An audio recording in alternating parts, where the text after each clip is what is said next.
This is Steve Sarto. Yeah. I just wanted to report a missing cab.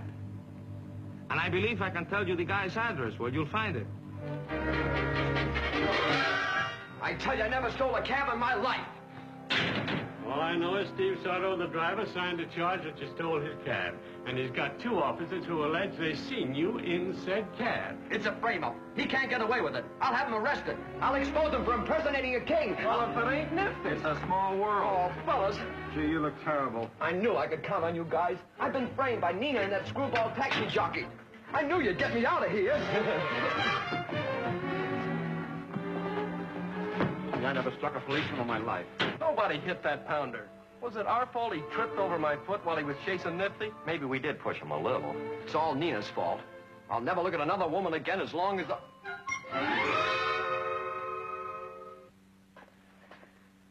Well, anyway, I'll never look at that Nina again. She's a jinx. She's smallpox. Shut up. You can't talk about Nina like that. Hey, you turning Boy Scout? Well, any chump can see that she framed this just to keep a darn good band from falling apart. Well, she's my girl, and I can hate her if I want to. Talk. Nifty. Nina. Oh, Nifty, I love the way you hate me. Well, we're still one swell band altogether, Ah, yes, out of work and in jail. but not for long. Oh, Nina, how can I ever believe you again? You'll lay me low the way you kick the truth around. I know, fellas, isn't it awful? Oh, but this time, look. Steve promised Mr. Hoople to make a royal appearance at the Little Aragle tomorrow night, if he'd bail you out and give us our jobs back. Steve gave Mr. Hoople his solemn word of honor. What's that worth? Well, not much, I guess. Steve's planning to go to Chicago almost right away. So, that's what happened to my railroad ticket. Oh, if he were only here right now. I'd reach through these bars. I'd suddenly seize him with my bare hands and slowly and painfully... Oh, up it! Oh, Nifty, don't hurt him. He's here to get you out. I'm sorry, I was excited. So my Hoople, darling.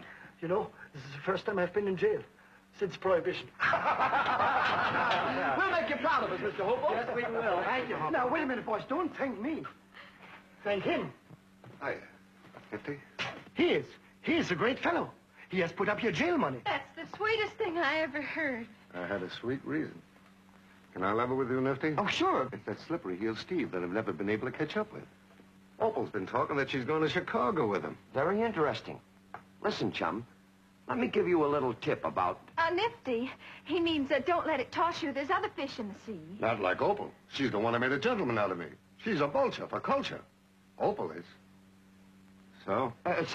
So, Mr. McCardle is giving Opal her debut tomorrow night. He has bought out the whole cafe and sent invitations to every blue beard in the book. And believe me, they'll turn out. With that king there swanking it up. King? Why, that's impossible. His Majesty's leaving for Chicago. Why does everybody want to go to Chicago? You got what it takes to stop him. And you see that she gets his knobs there tomorrow night at 10 p.m. Sharp. On the dot. Punctual. It's murder. You ain't kidding. And in case you try any plane or fancy bail jumping, I'm sending my two boys home with you.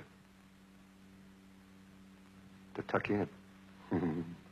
Nighty-night. Punctual. Oh, as much as I hate that Steve, I give half my life to find him. You'll give it all if we don't. Oh, don't worry, boys. I'll bring you good luck. Oh. Wouldn't it be cozier if we could just stay in jail?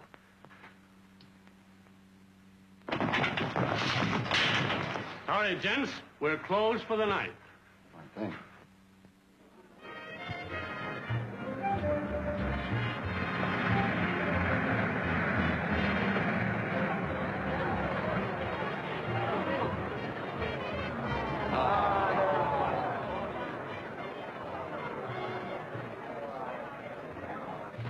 Hope we didn't keep the Royal Magoo waiting. No, Mr. McCardle. You're early.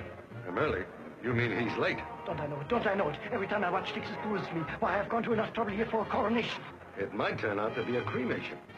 If anything happens here tonight, it'll drive me a little daffy in my green box. What's this way, kid?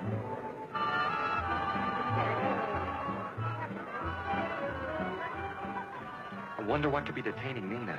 She said she was going to try to find Steve and get him to do his king routine. Where, in Chicago? You don't think she's taking a run out?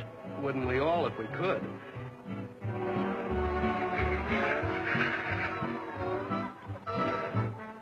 He's the guy that slept with me last night. Oh. Hey, Nifty! Yoo-hoo, Nifty! I wish he wouldn't do that. It gives him the barber's itch on his trigger finger. He'll break out in a rash when he finds there's no king. Hiya, sweet stuff. I'm just trying to get his eye. You keep that up and I'll get to both of them. And his front teeth, too. I just been thinking. Nina's dressing room leads to the alley. And the alley leads... Brother, say no more.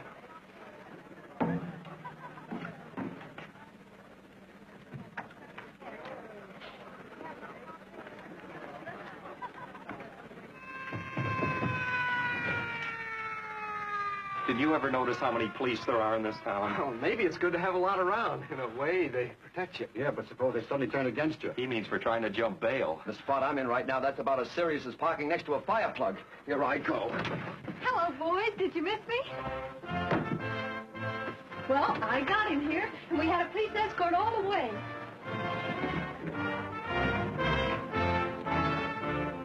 His Majesty the King.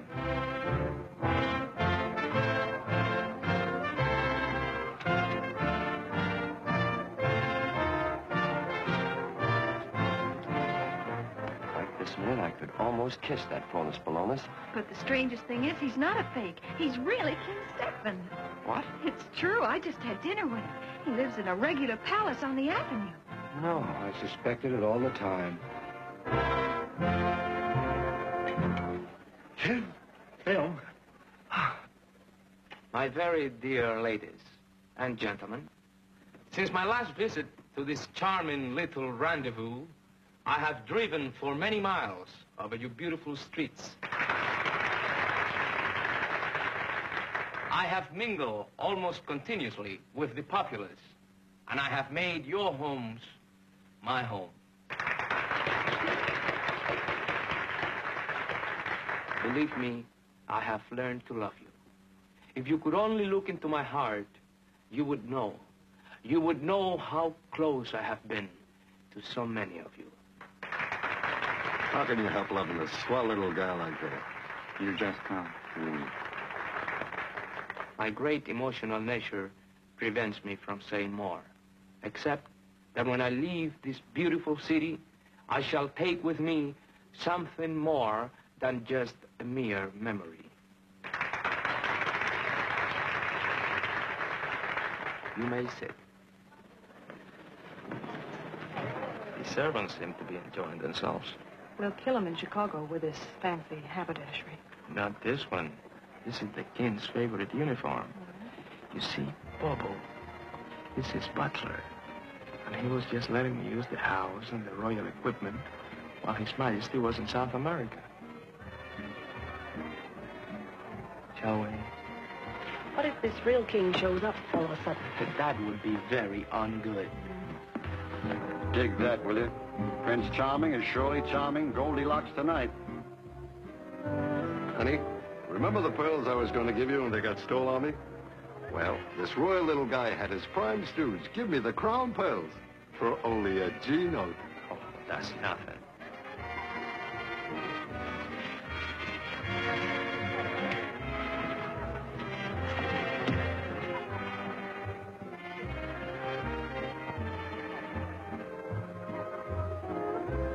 Say, come to think of it, those are kind of like the oyster eggs some crook clipped me for. And you and that kingamajig were here the night I lost those pearls. Goodbye, my Karenina. Goodbye.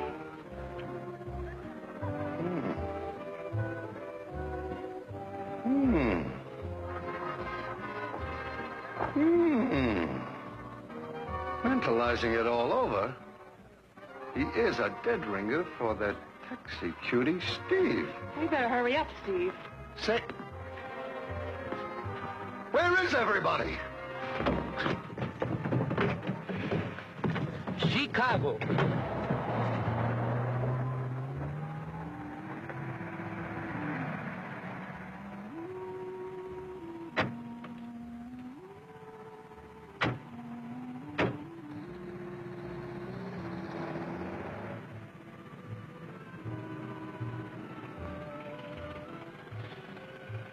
They've got me. They've got me nuts. Why? Oh, boy, I hope the noodle chases that Steve clean out of my life. A table, sir? No, thank you. I'm just looking for my uniform. You're... Oh, ladies and gentlemen, I have the great honor. It is my extreme... I'll give you His Majesty, King Stefan of Argyll. Correct. And this time, no fooling. Well, what have I been doing in South America?